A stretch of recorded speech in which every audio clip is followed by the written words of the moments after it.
You are listening to Seniors Junction podcast.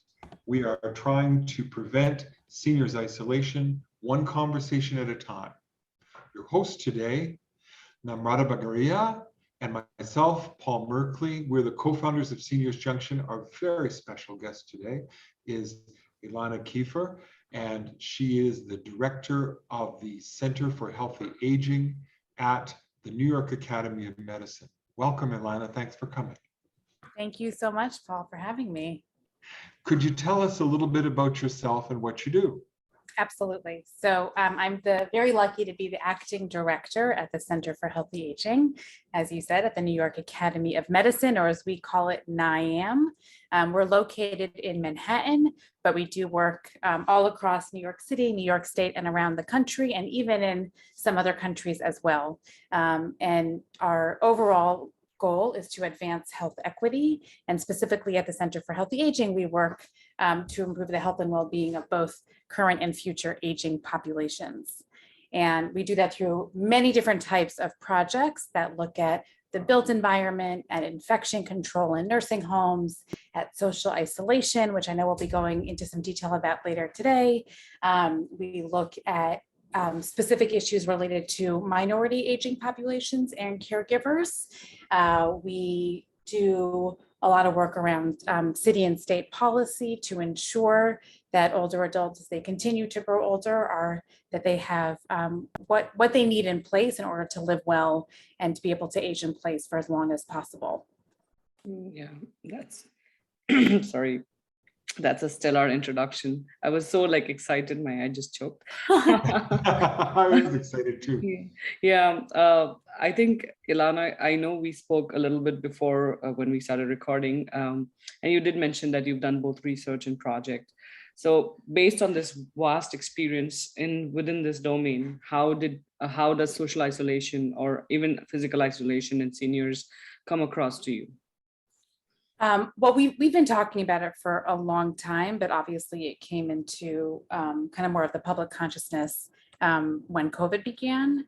And so we were just kind of, there are many different ways. And I think, as you said, there is a difference between social isolation, physical isolation, loneliness. They all have kind of their own nuances. And so a lot of the work that we try to do is to work directly with older adults who are making positive, what we call age-friendly changes, kind of using the age-friendly model that the World Health Organization uses and AARP uses, to work directly with older adults to give them the support that they need and help them make some connections that they might need in order to help themselves and help their neighbors as they grow older, and hopefully to reduce isolation and loneliness. And so COVID was unfortunately, a perfect opportunity to be able to address it, and also to find interest from the public and from funders and from policymakers in that particular area. So the main project that we worked on and that we continue to work on that addresses social isolation is there are about 20 or so what are called age-friendly neighborhood organizations throughout New York City, which are grassroots groups of older adults throughout the different boroughs in New York. And they are they're older adults that live, let's say, in similar apartment buildings or similar houses close by, that have come together to connect with each other socially, to talk to their elected officials, to really help to make those age-friendly changes in many different kind of angles. And so what we did was we were able to bring those groups together on a monthly basis via Zoom during COVID, so that they could both talk about their challenges and to share ideas and resources, and to hear from elected officials and other professionals who are working on aging services and other older adult issues. And also for those professionals to hear directly from older adults about what their various needs are and what their ideas are about how to address them. And social isolation was definitely a big topic and a common theme. So if I understand correctly, you're doing almost like a stakeholder, bringing them together, like a management of, and then on different topics where they can exchange ideas and enable new relationships. Yes.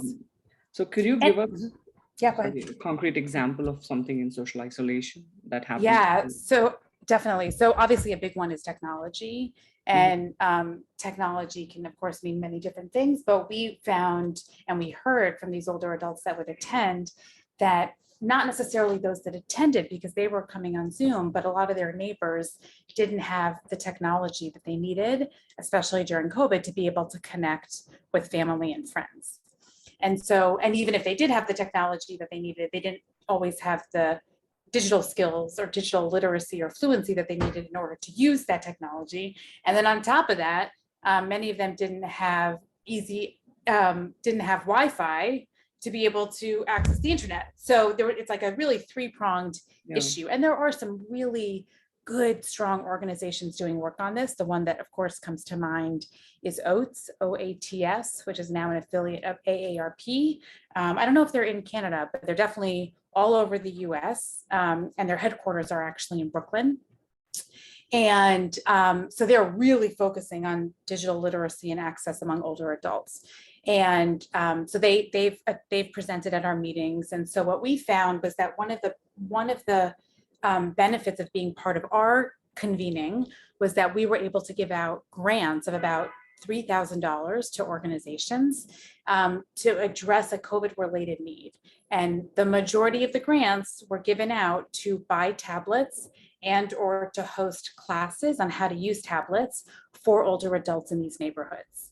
And another kind of related thing was to have classes on these tablets or computers, like let's say like in a music appreciation class or an art history class, especially if they were connected with a senior center. So just being able to have the kind of basics of the technology in your hands can like obviously open up so much and to help reduce isolation and just to connect people more and more. That's amazing you say that. I think we've been working in a similar path, so it speaks a lot to us. But definitely like for a new business like ours, tapping into those existing relationships is important, because any kind of stakeholder engagement is a longitudinal process. It's not overnight. Trust takes time. And so we are quite cognizant of that piece. And that's where I think this podcast helps us reach out to different organizations who are on the same page, educate ourselves. Like it's such a brilliant way. Like if I had to have a cup of coffee with you, and this is literally that, a virtual coffee, and knowing, okay, what are you doing? This is happening. It excites me that it's happening in some places.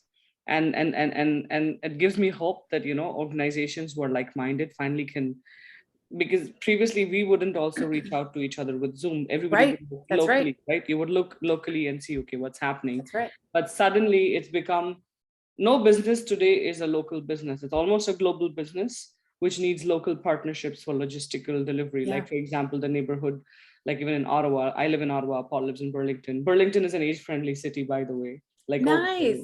That's awesome. It is the best city in Canada to retire, is Burlington. Wow. So I did not know that. Yeah, and I live in Ottawa, which is a government town. So people typically work here all their lives, and then they retire in one of the cities like Paul is, or other places around. So this is not a place where people retire. Because of many reasons. But what you said just excites me. So good. It excites me too. Yeah, Paul. Right. So I'm intrigued with lots of things. It must be, could I just ask, this must be a large population of seniors in Greater New York. Yes. It's like 1.4 million, I think, are adults 65 and older. One of the cool things that we also do that I forgot to mention at the beginning is that we have an interactive map of aging called Image NYC. And that map gives like literally hundreds of different sociodemographic characteristics and factors of adults 65 and older. And as you can imagine, it's a very, very diverse population in many different ways. Yeah. And I'll try to remember to, when you ask at the end, I can give you the website for it. Yeah. But you can easily figure out from there the number of older adults in New York, the number of Asian American older adults, the number of older adults that only speak Spanish, the number of older adults that live alone, tons of information. And then it also, the map shows where there are services and resources. So where are there senior centers? Where are there food banks? Where are there public libraries, and that helps case managers and social workers and other people kind of see, if they're trying to help an older adult locate where resources are. Obviously, it was more relevant pre-COVID when people were getting out of their apartments more, but it's still very relevant. And it also helps for planning to see, okay, we see there's not actually, let's say, a hospital in this setting, in this neighborhood, and there are a high percentage of older adults. So we might want to think about putting something there. What do you have a sense, even an approximate sense of concerning the people who are aging in place? Yeah. What percentage of them have digital access and digital literacy? There's very mixed data on it, or there's very, not mixed, there's very kind of, the short answer is I don't, because there are some people that have a smartphone, but they don't have a laptop or a tablet. There are some people that have a desktop, but they don't have Wi-Fi. So I think probably many older adults are connected in some way, but probably not like in a full, like a kind of wraparound way, if that makes sense. We do have a little bit of data on digital access on the map, but it doesn't tell the whole picture. Right. Well, yes, because for something that, well, our own scientific model, yeah, we've developed, says that the point of doing this is cohort-based education, because then people start to talk to each other and it becomes purposeful and connected, rather than, let's say, just saying here's the content. But the point is to discuss the content a bit, and that rapidly in our own tests shows rapid onboarding and rapid connectedness and a sense of purpose, and good things happen. But to do that, of course, to do cohort-based education, well, it does depend on a proper infrastructure, either someone having their own in-house internet and being good enough knowledgeable enough to use Zoom, which doesn't seem like a lot, but some people have difficulty. yeah. Or if it's in a residence, if it's in a retirement community and they want to do it in a common room, well, we've been frustrated by learning that many of those common rooms are not adequately equipped with internet, and we would be unable to stream live. Yeah. So there are important questions there for us, for sure, in the way we've decided that it's best to approach it. Now, we're not insisting on live for any reason other than that is the way that people can talk to each other, and then it can become an event that they can speak about, and they can start to get a purpose, and they can start to get a community online. And I think another benefit of this cohort model is that I've just found anecdotally that it can be very kind of like embarrassing for older adults who are just sitting by themselves or with, let's say, like a grandchild, trying to teach the person how to use technology. And then the person feels like they're not picking it up, they're not intelligent, which of course is like, like for people in my generation, we were, practically born with computers in our hands. So it's just like learning, it's just another language that we learn from an early age. And so I think it can be almost like validating to be around other fellow older adults that are kind of learning at the same time. And I just think that education piece and how one teaches digital literacy has to be kind of modified for people that perhaps didn't use it until they were older. And to just, and it'll often take a lot of repetition. And there are certainly many companies out there that are trying to make very age-friendly, user-friendly technological equipment with that in mind. But it's still, going to take a while to catch up. It's a 1990s moment happening, right? It's just the beginning. Oh, yeah, exactly. Yeah. Good. So now you've already in large measure answered this question, but is there anything you would like to add about your vision for tackling seniors' isolation? Yes, I have some thoughts. I think there's a lot going on today with intergenerational programming and connection, a little bit of intergenerational housing. And I think we've, at least in the US, are quite a age siloed and age segregated society. And, whenever I'm in any kind of formalized intergenerational space, it's almost always positive. As Paul and I talked about before we got on the podcast, I went to Brandeis University outside of Boston. And one of the reasons I got really interested in working with older adults was that I visited an independent living community I think it was one Sunday a month for all 4 years that I was in college.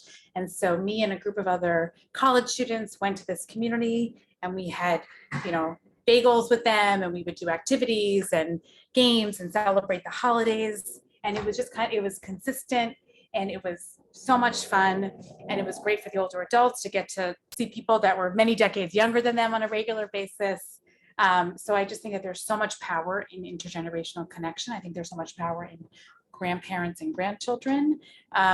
So we just need to make sure that we have the tools available, whether in person or digital, to foster that. So I think that's one key thing. And I think like a little goes a long way. So, even just kind of, I'm, for instance, like I'm an introvert. So I don't, I love being around people, but I don't need like a ton of social connection in order to feel like I'm connected. So I think sometimes, and I think there's, a lot of older people that are introverted and of course extroverted as well. So I just think that, even like making sure that people are talking to people on the phone or in person or via computer, even, it doesn't have to be every hour. I think that's what I'm really saying, is that a little can go a long way in terms of alleviating isolation. Mhm. Your own style of connection. Everybody has a different style. And before passing Absolutely. to Nam, I just wanted to insert that intergenerational connections have made this part of my life worthwhile, worth living. Yeah. Over to you, Nam. No, I think, of course, like our friendship is intergenerational, and we have a company out of it, and the friendship is separate because I moved to Canada by myself. And so, of course, this friendship added a lot of value in my life. So sometimes, and of course, we didn't know this term intergenerational friendship or whatever. Like we learned it in Seniors Junction, like, because there's so many labels and words you don't know, but you feel it, and then somebody tells it to you, and then you're like, oh yeah, that makes sense.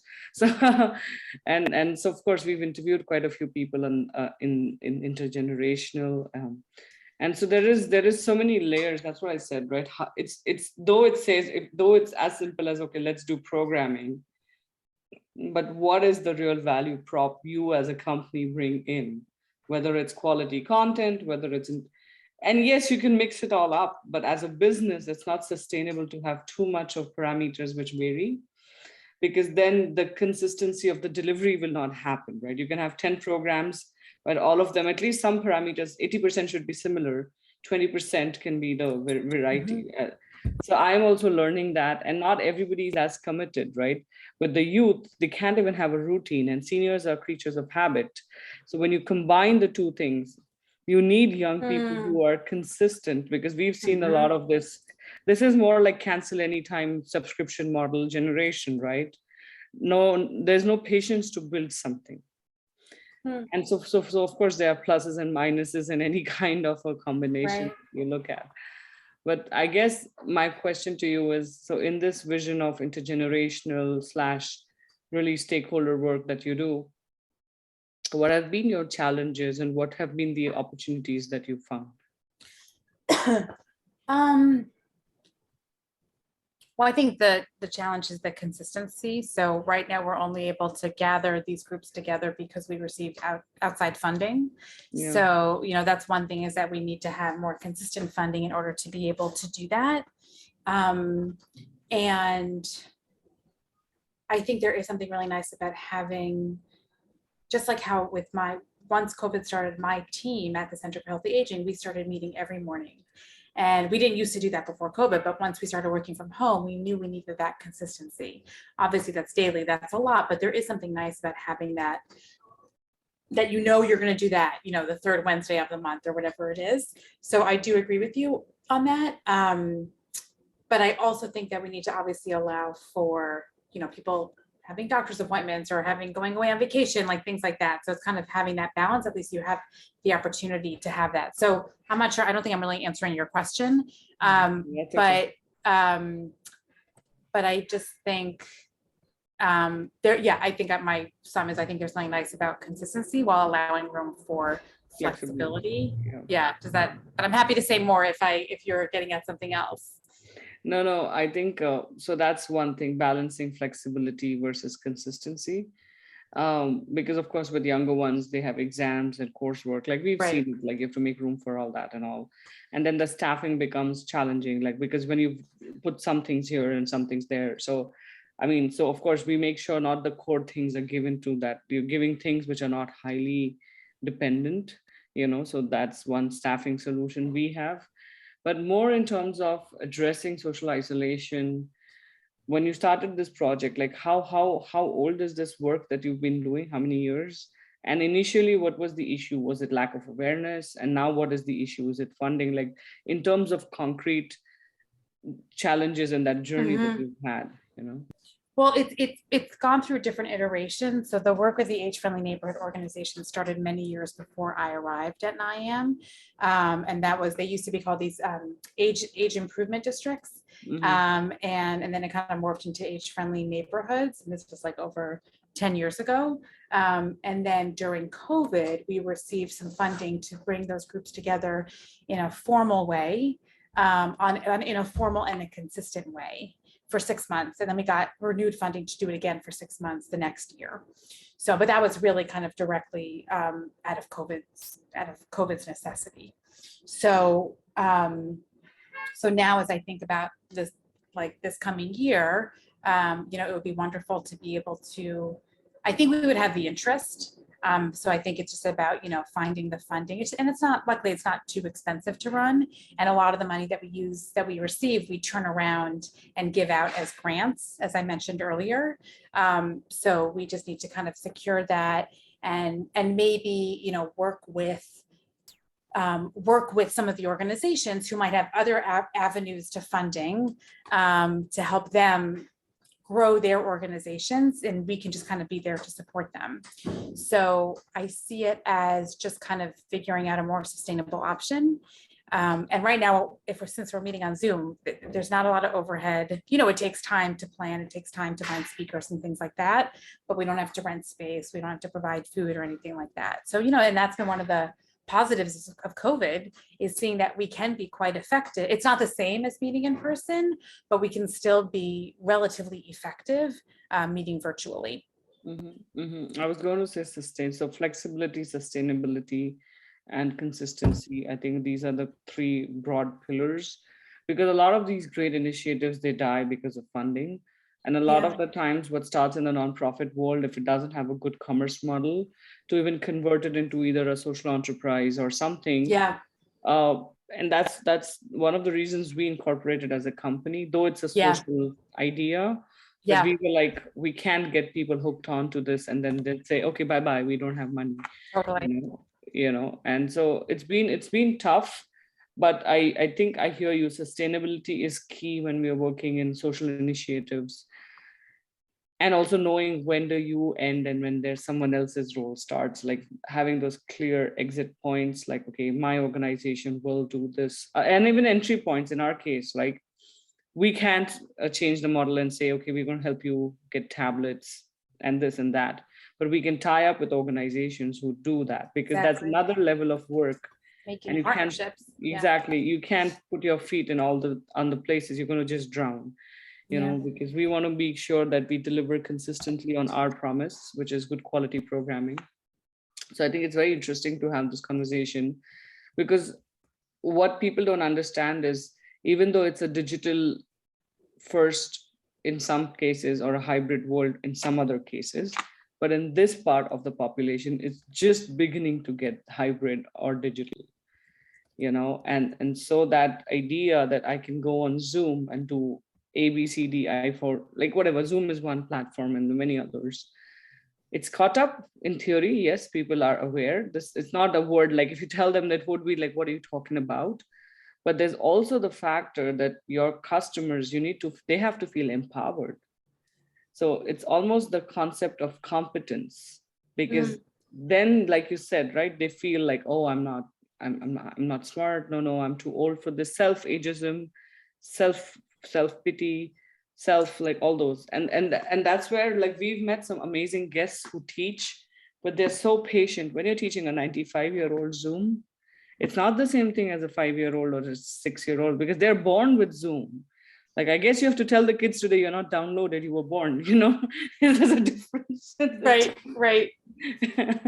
And so I think the patience levels are different. And even when we are doing programming, we are seeing, for example, one of the commonest reasons for social isolation, if you see National Academy of Medicine's report, is the loss of hearing. Now, when you're on Zoom, Is the what? loss of hearing, Oh, yeah.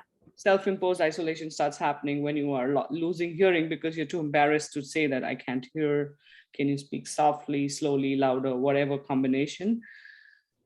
And so that's one. So for us, then it becomes a challenge. Okay, how do you accommodate people who have hearing issues on Zoom? How do you accommodate visual impairment? And that has some screen readers and all. And then for us, deciding cognitive, right? So even though it's programming, as you start getting into the accessibility piece and understanding that the accessibility piece is crucial, because that itself was the reason why people isolated themselves, right? So if you say, no, we don't want to do this, we'll just do it without it, well, you're going to miss out on a chunk of people. And I think it's a lot of nuance which you will not bother when you're doing, let's say, a workplace meeting. So there's a lot of ableism and ageism that we have to factor in when we are designing our programs. Whether we like it or not, these are the biggest barriers, in my opinion, when it comes to digital onboarding. Yeah. That makes a lot of sense. Paul? What advice would you have for our company? Well, I don't know too much about your company, so you may already be doing this, but I would just encourage you to do a lot of focus groups and to make sure that the older adults that you're serving are having input in how your company is going and how the programs are. And I would, there is some really good research out there around older adults and technology and learning. I'm sure you've looked at a lot of it. There was one really good report that the UK put out about older adults and technology that I found had some like kind of things I hadn't thought about before. It was from a number of years ago. And I don't know if the older adults themselves lead any of the classes, but I think that's another great way to, you do, there we go, Paul. That's another great way to create engagement. Because of course, people of all ages have a lot of insight and education to give and to share. And there's a whole, I mentioned this, I think, to Namrata, but when we first spoke, there's a whole world of age tech. And there are a lot of really smart people around the world that are thinking about how technology and startups can really improve the lives of older adults. The first one that comes to mind is there's an organization called Aging 2.0 that's based in San Francisco, but they're all around the world. They have chapters all around the world. And they're really looking at that intersection of aging and technology.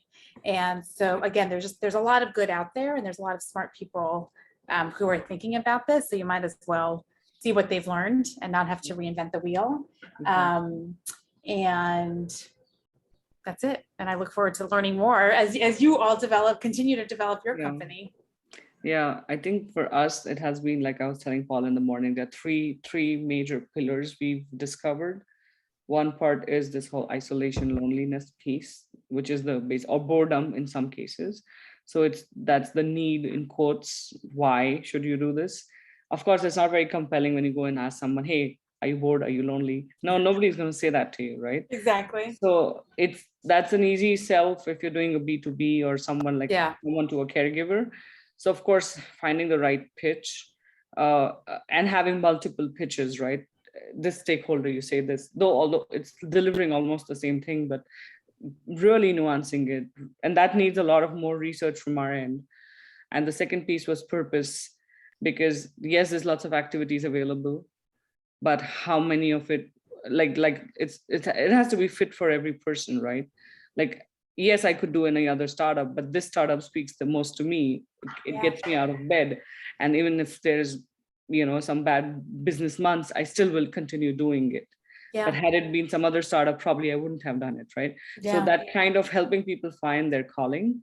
So that's one piece. And the other piece is owning it, right? For example, becoming a businessman at 65 in Paul's case, right? It takes hours and hours of practice, like sitting on calls with me or things like that, right? And so for me, those are the three very different parameters that we've understood. But then to deliver it as a business, we might have to really cut it down to something smaller and seeing which sticks around and then build it up, because eventually it will be all of the above answer, but you have to slice it and feature it and compactly deliver it, because then it's manageable. Yep. Totally. So that's where we are. And and so if people want to find about you and the work you do, how can they find you?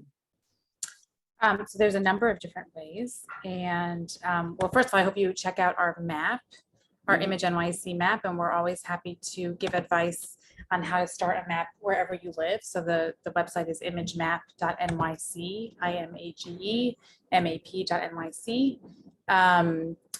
I think that, let me just make sure that that's the right one. Hold on. Image map. Yeah. Okay. And then we are on Twitter, and our Twitter handle is @AgeFriendlyNYC, AgeFriendlyNYC. And then I am not a big social media person, so I'm not going to say to follow me on Instagram because I never post on Instagram. But if you want to check out our website for the Center for Healthy Aging, it's the it's not easily memorable link, but it's NIAM.org/center-healthy-aging. But if you go to NIAM.org, you'll be able to find it. And I'll give the links in the podcast. That's the best way to do it. Yeah. And I'm obviously, happy to talk to anybody who wants to talk more about this important topic.